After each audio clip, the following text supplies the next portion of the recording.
Hey guys, how's it going? It's James here. Thanks for stopping by today, and we're gonna have a look back at the PlayStation 3. I'll have a little chat about why I'm still playing it in 2018, despite having the PS4 and a PC just to take care of my current gen gaming needs. So we'll talk about why I'm still playing it, why it's still a viable device today. It'll be much a kind of same format as the Xbox 360 video I did a few months back. So hope you guys enjoy the video. So you want to grab a beverage and enjoy the show.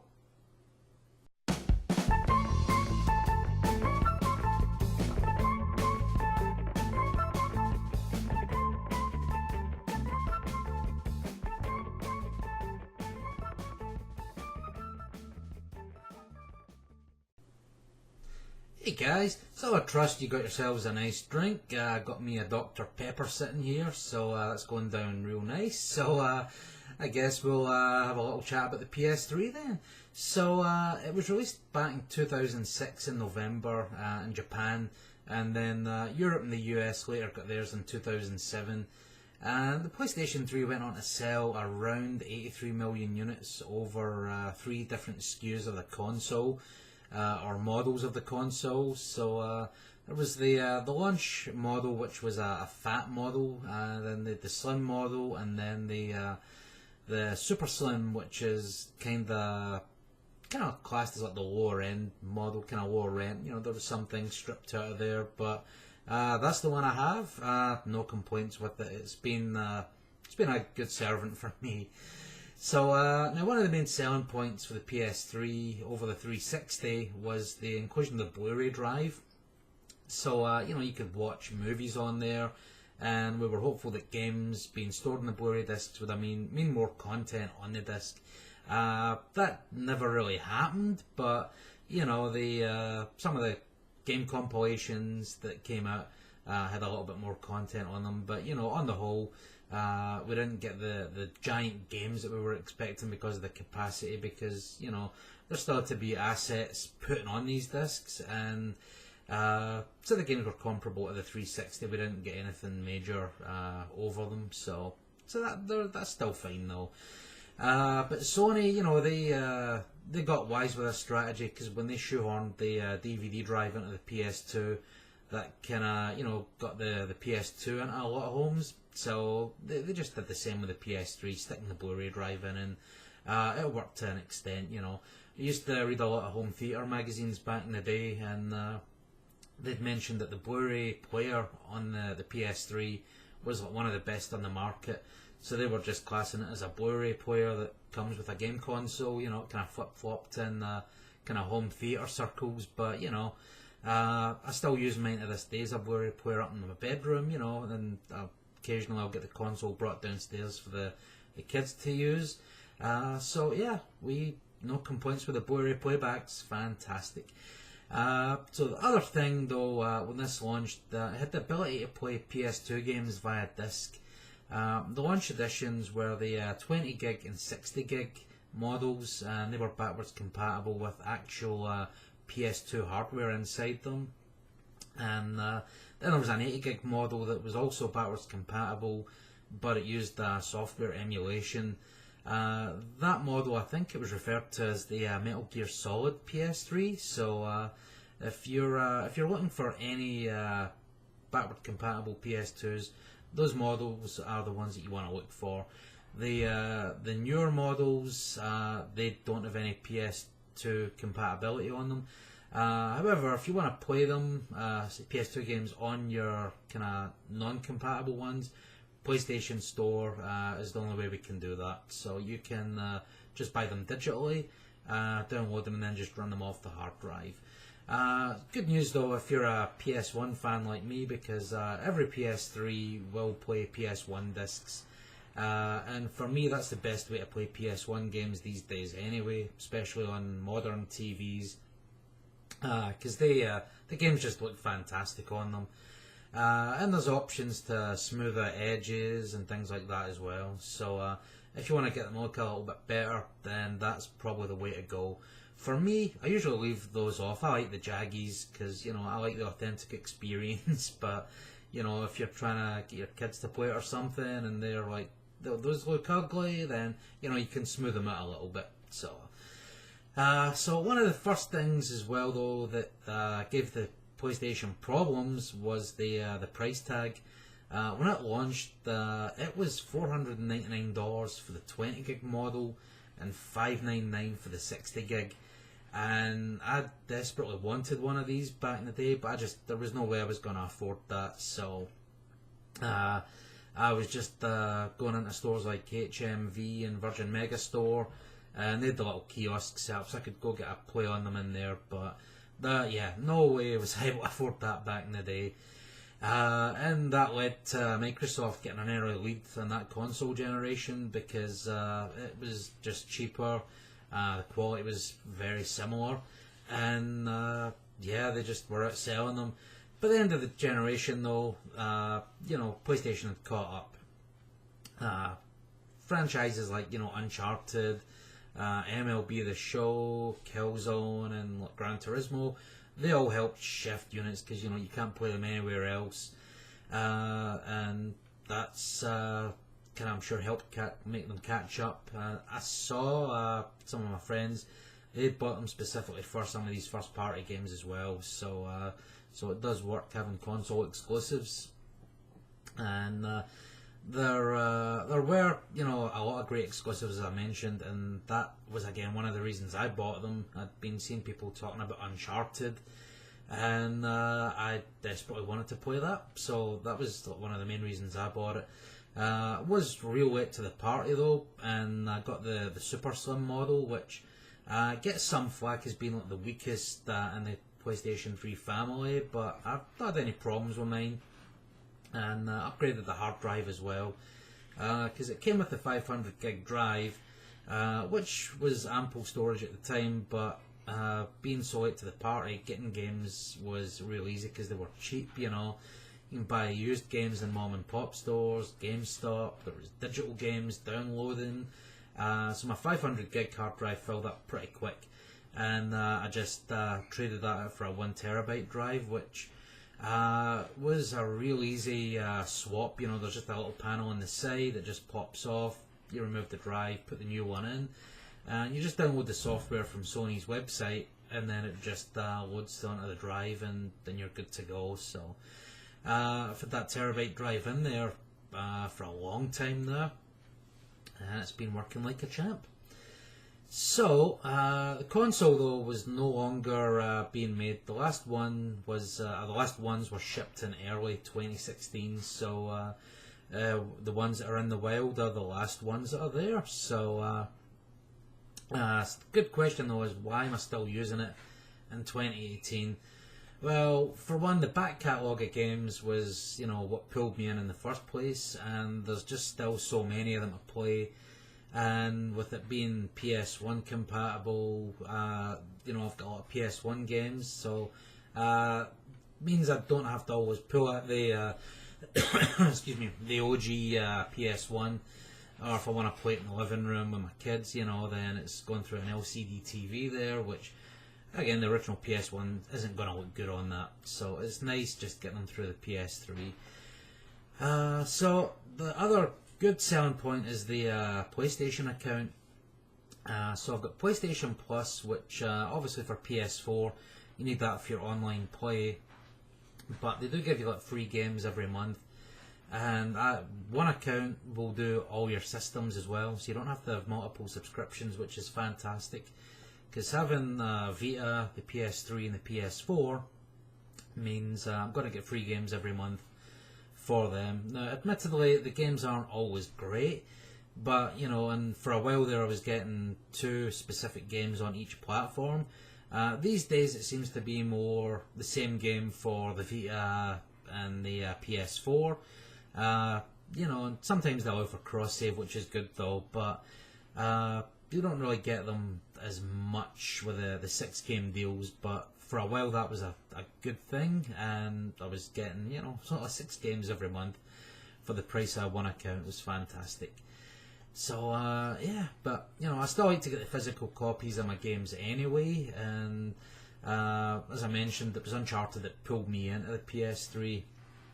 and I think I got all three of those games for, it must have been like around $15 from it's a game store locally here, Gaming Generations.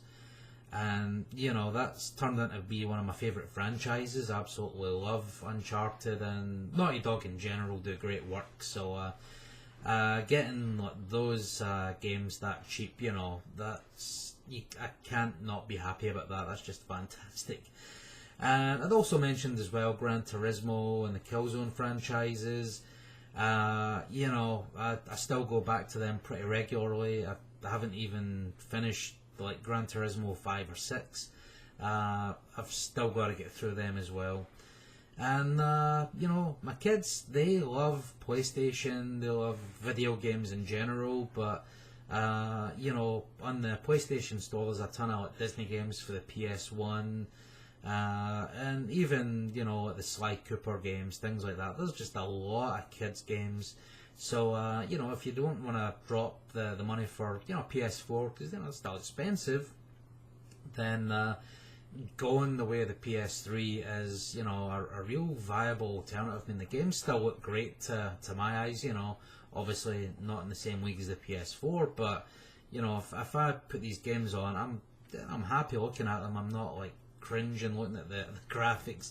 And if you watch the channel, you'll know that when I first go to the game, I'm going for the storyline, and then anything after that's a bonus. If it looked great, then that always helps, but that's not why I'm buying the games initially. So what else? Why else do I use the PS3? Well, apps. There's a lot of apps on here. Same kind of idea as the 360. There's Netflix, Hulu, Amazon, Vudu, YouTube. One thing I really like about it though is Plex. There is a Plex app, and I think I've mentioned before on the channel, I have a little Plex PC in my basement, so when I get movies I'll usually rip them onto that, so that I can keep the discs in good condition, because having kids, we've ruined many a disc. So it's good to, if the movie doesn't come with a digital copy on Vudu, then I can at least rip it onto my Plex PC in the basement, and I can just stream it over to the PS3. So it works absolutely fantastic. And again, depending on how you're connecting your device, your mileage will vary on that. If you're running your device is wired, then it should be fine in your house. But if you're on Wi-Fi, then it could be hit or miss. But I've had no problems running my PS3 wirelessly over 2 floors, and it seems to be doing just fine. So so that's my thoughts on the PS3. Why I'm still to this day loving it. I still get a game or two a month from PlayStation account, PS Plus, and I'll stop into the local game stores, and there's always something that I haven't played that's reasonably cheap. So can't complain. So there we have it. That's the PS3. I don't know what you guys think. If you if you're a fan, or if you're an Xbox fanboy, that's fine. I don't tend to go one way or another with that, because there's excellent games in the 360 and there's excellent games on the PlayStation 3. So why not get both? They're pretty cheap these days, so it's all good. So I'm going to wrap up this part of the video. We'll go over to the menu system on the PlayStation. I think we'll show you guys that, let you see how that runs. It's the media bar. It's called the XMB, the cross media bar, where you can access everything. So we'll fire that up, let you all see what's going on there, and then we'll see if we can get any gameplay or anything running, or I might load up one of the apps or something just to let you guys see. Maybe Plex. I'll let you see what that looks like. So if you've finished your nice drink, then go grab another one, and we'll jump over to the PS3 and let you look at that. Hey guys, so here we are. We've got the PlayStation 3 just booting up. So this is the home screen. It just puts you back in, wherever you were last at. So usually mine will always open up to the game section, and it just orders the games by when they were played. So I've got 90 or so games digitally on here just for the PS3 alone. So, and again, a bunch of them were the kind of freebies that we get each month from PlayStation. So, and as you'll see, there's quite a mix of kind of family games. The games that I tend to play that I don't really want the kids seeing. Usually, I have those physically anyway. Although there's probably still a bunch on here that I don't want them to play anyway because they were on sale in the store. So, or the digital store. So yeah, I'll just run down a couple of the titles here, just to let you see what's there. Not gonna go through all 90 odd of them because who wants to look at that? So, and as you probably noticed, the background we've got Street Fighter there. That you can change that wallpaper to anything you like, which is kind of nice as well. There is a kind of photo section on here, so you can even use their browser that's built into the PlayStation. Go online and save pictures or images through Google or whatever, wherever you get your pictures from. You can just download them onto your PlayStation and go set your wallpaper. So I'll change this up every now and again.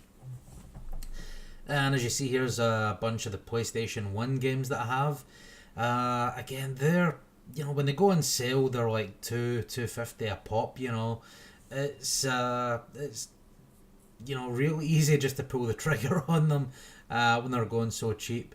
And again, it's the convenience of having them digitally. And here's the kind of video apps. So as I was saying before, it's all your usual Netflix, Amazon, Crunchyroll, WWE app. There's just a bunch of apps. Most of these are the same kind of ones you would get in the Xbox 360 as well. So so if you were making a purchase of one of these consoles based on the apps, I'd say the Xbox has more apps, but I've got all the ones I need on PlayStation, so not a big deal. And the app I probably use the most, as I mentioned earlier in the video, is Plex. So everything you see on here I have on my kind of PC down in the basement, which is just a little small form factor PC that can do it the 1080p encoding. So it doesn't draw much power, so that's usually on 24/7, and I can stream from that to my phone, the consoles, other PCs, things like that. So works just fine at home. So again, that's something I use a lot, especially I'll take the PlayStation up to my bedroom and have it hooked up there, and it's just nice not having to lug a lot of digital a lot of CDs or DVDs or things like that, because they're just streaming through my house. And then we have some other apps here, or not apps, but the other tabs in the cross media bar. So we got the TV and video, that's the apps. There's the video one, which again, if you have movies actually on your hard drive, you can put them in a thumb drive and copy them over, and you can play them on there. Or if you have DLNA media at home or servers at home, then you can stream through that as well. And then they got the music and the photos as well. Spotify's on here. I've used Spotify quite a bit on the PlayStation, between the PlayStation 4 and the PlayStation 3. Again, it's real good. So, and the system information there, you can see we got the terabyte hard drive in there. So yeah, just below 300 gig left. So that's that's not too shabby. That should last me a while, because depending on what sales come up, I don't usually play a whole lot more on there. So but one thing I'm going to mention as well, though, I didn't really mention earlier in the video, is I've got quite a few racing games on the PlayStation 3, and one of the real good things is the Logitech G27 wheel that I have for my PC. Does work on the PlayStation, so on the PS3. So again, it's just real good having that racing wheel be compatible with the PlayStation 3. Unfortunately, it doesn't work in the PS4, but I don't have too many racing games on that anyway that I feel I need to drop more money in another wheel. So I just thought I'd mention that as well. It does have some good compatibility with the racing wheels. And this is the PlayStation Store. this has been getting a little bit more sluggish of late, you know, as I'm moving between apps. Maybe it's always been like that and I just never noticed, but when I'm on the PlayStation 4 store, that seems to be nice and snappy. Whereas this, you'll see as I'm moving through the tabs here, it just seems to take a while to kind of draw things in. You know, it gets there, it's functional, but usually if there's sales or something, then I'll just go onto the PlayStation website and actually just buy the stuff there, and it just shows up in your download list. So yeah, I guess that covers PlayStation 3. I hope you guys enjoyed the video. We'll wrap up this part and we'll just go to some final thoughts. So there we have it, guys. That's the PlayStation 3. I guess the main question is, would I recommend this over an Xbox 360? I'm going to say no to that, but then again I wouldn't recommend an Xbox 360 over the PlayStation 3. You know, both those consoles have some fantastic exclusive titles, so for your money you just need to look at, I guess, you know, do you want to play Halo and Gears of War, or would you rather play, you know, the Killzones and the Uncharted's and things like that. So each console, you know, has some tremendous first party titles and exclusives, but it's just down to personal preference. I wouldn't say anything negative against the 360, and same goes for the PS3. You know, they're whichever one you choose, you're gonna get tons of fun from them anyway. So then it just comes down to your personal preference. So I hope you guys enjoyed the video, and as always, if you want to leave any comments, I'd like to hear from you guys. Let me know your thoughts on it, and if there's any fanboys, you know, tell me why you hate it, because I can't see anything. I've got nothing but love for the PS3. So you guys take care, and I'll catch you in the next video.